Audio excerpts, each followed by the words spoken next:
With you today, my name is Enrique. My name is Eli. And my name is Tristan.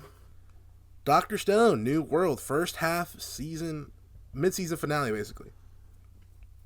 One sentence review. I don't want to go first. Eli, you feel like going first, my man? Sure. I think this episode sets it up well for the second half. Tristan? I don't feel like that was enough suspense for the fact that this is supposed to feel like a cliffhanger. Mine is, I'm not happy with the way they animated this episode because I feel like they could have added more emotion. That's about it for me. Right. Okay, so from the start of this season, Treasure Island arc, this was the episode I was waiting for me. Really? This Okay. one specifically. I don't necessarily like how they did it. I have to ask you guys, when they did the whole flashback with his dad explaining how he got the platinum, Yeah. were you guys emotionally invested in that at all? Somewhat. Not Yes. to the point that I probably should have been. But I thought it was really cool. I could see how they should have done it better, or tried to pull at the heartstrings a little more, because they did not do that for me. Tristan? I was invested in that at least a little bit. I thought that was really cool. I liked when they did the story of Byakuya and all them on the Soyuz and kind of starting to rebuild stuff. And so it hit me a little bit when they showed that part of how he helped Senku and basically the rest of humanity with what's going to happen here. Okay, for me, when I read the manga, I almost cried. Like, the manga did that significantly better, and I thought they were going to give it a little bit more juice in the anime. Because when you start to break down what was going on, it's pretty fucking insane and crazy, and they did not do as well as I thought they could have with that. Because this guy, every day for his entire life after he landed, was going to river and sifting through dirt and sand to get Senku fucking materials, hoping that Senku would get alive later and find them. Yeah. Not even knowing that Senku would be there, hoping. He was just guessing. And he was like, doesn't matter. And like, he was beaten down, broken. His new kids and all the villagers were like, why are you still doing this? He's like, I gotta do it for Senku. And the manga did it in such like a well spaced out, well timed way, well written and drawn.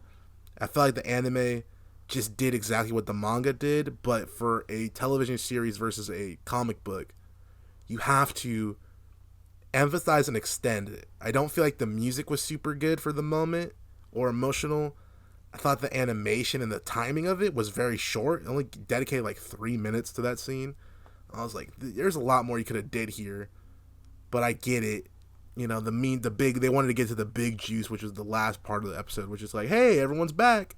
Right. And it's like, yeah, so I get it, but I'd rather have you've done that and then give more time to that and end the episode with Senku saying, all right, it's time to get everyone back, instead of just bringing them back right away. That's how I would have liked to seen it done, but obviously I'm not the fucking studio, so I don't really get a say. Yeah, but I mean, I don't know. I think that would have been the way to do it as well. I don't know. I feel like it should have been more emotional than it was, like I said, because it is an emotional scene that they're describing. It's just not. I don't know. It's not as emotional as it should have been. There's been a few of those in the series, but then sometimes I'll just pick up random moments and be like, bam, it's better than the manga. I'm like, God damn it. Why you do that? Why you do that? Why you make random moments great and then other ones you just kind of, cheap out on? Like, Y-Man was great this season. Then you cheap out on this one. I was like, damn it, guys. You can't do me like that. I'm not happy, okay? The other juice for this episode was about basically, well, we saw Kohaku, how she got the shit, which was like, it was cool science bullshit, like normal. But was that Ibarra pieced it together that there's a traitor right away and found out that they busted into that shit and kept it to the ship. So how did you guys feel about that scene and all that going on? I want to know why he's that smart. Well, I think he's just the dude, man. Like, I don't know. I've kind of been on the Bara train of him being the smartest, like, kind of ruler of the village, which I don't know if that will come to show.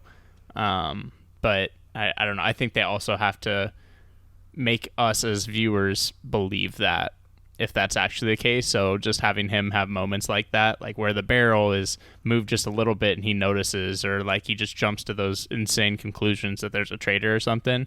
I think that's what's part of making that character seem appealing in that way. I also got to make not an apology, but I got to say I understand now. I told you guys earlier I didn't like his voice. The tonal shift he did when he was like going from talking regular shit and then like the black eyes, like there's a fucking traitor voice.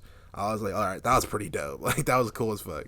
Yeah, I get it. I get why you go for that little, lazy, happy-go-lucky voice into the deep, dark voice. It was the sauce. Yeah, man.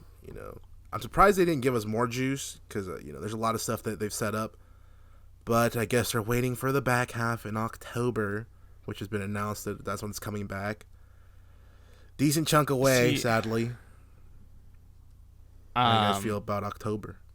Well, October, that sucks. I love that blows, October. dude. That's like 4 months away.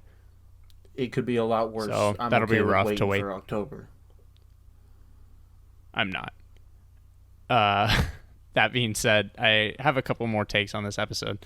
One of them is Chrome not in pieces?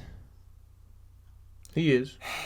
That's why they did it so quick. They can refix people who get broken into pieces, and they just kind of did not explain. I know, but like when they showed like the people on the boat that were still in stone, he was all put together on the boat. And all I saw was his head. That's all I'm gonna say. I could have swore he was underwater, broken into pieces, fucked up. I was almost hoping for half an episode of them trying to collect Chrome's body, bro.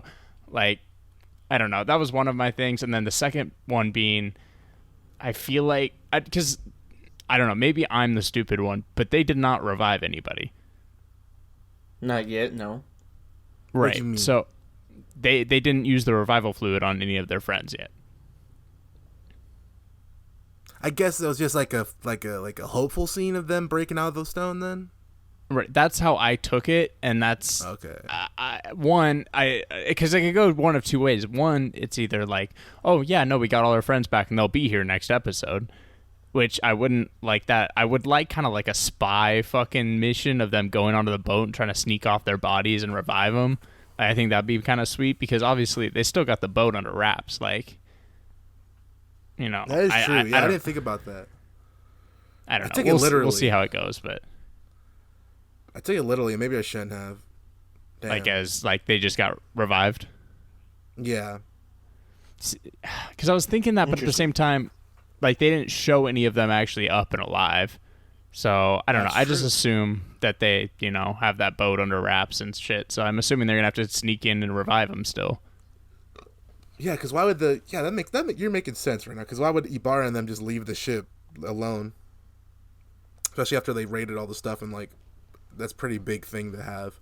Yeah, that makes sense in case anyone returns to it because he's already sus. Yeah, that makes sense for sure then. Speaking of sus, you're seeming sus because you already know what happens, my guy. What do you mean? There's a bunch of stuff that I forgot, bro. I read this 4 years ago. Interesting. Okay. I really don't remember half the shit. I did not know that they were going to end it on this because I didn't figure that out until I started watching the episode. I was like, oh, I know what they're doing now. It's one of those things where I have to unlock my memory with the episode I'm watching. Otherwise, I don't fucking know. I know big beats, but that's about it. So I feel you. You can take whatever you want, okay? You can assume I'm lying or I'm not. But there's been plenty of times where I actually forgot shit and you guys were, you guys were right and I just remembered, okay? Okay. Thank you. We'll see in October. We'll see in October when I forgot all of my predictions. True. And then we got to go back and listen to old episodes. But yeah, Dr. Stone's sweet. I like the first half. Can't give it a rating because only half a season, so, Right. I mean, yeah, what do you want me to do? For true. What do you want me to do? Hey, yabba dabba doo, Old Navy. I won't write it down, but if you had to give a rating just on a first half of a season, what would you give? 7. 8. Yeah, I'd probably go 8 as well. It's Yeah, it's solid, not but I just don't feel like we've gotten to a lot of juicy parts yet. Yeah, it's hard to just judge without a second half, I guess. But for a first half, knowing that there's double the amount and more to come, I'll give it an 8 for what they did. I respect that. I really, really do. I really do. Any more final thoughts, questions, comments, concerns about Dr. Stone and Dizzle? Yes, thank you, Dr. Stone, for easing the pain of Demon Slayer every week. Damn. That's pretty much a fact. You said ratio plus L for Demon Slayer? I've been saying that for like 6 weeks now. Shit. People gonna get mad about that. Okay. Not me. It's facts. Damn. Triple down. Fuck them kids. Let's go. Thanks for hanging out with us today. We had a great time. It was all fun and all that. Yeah, we got Twitter at BINGBOIS. That's BINGBOIS. That's Twitter. We got Instagram. We got a DAB. Yeah, that's right. That's Instagram. It's the same ad. TikTok too. We got TikTok. What? TikTok. All right. Yeah. Thanks, man. Thanks for hanging out with us. This is great. This is my audition tape for being an auctioneer. Shout out. Yo. Eli. Tristan. And I want you to remember, American Gangster's piece of shit. American Gangster's piece of shit.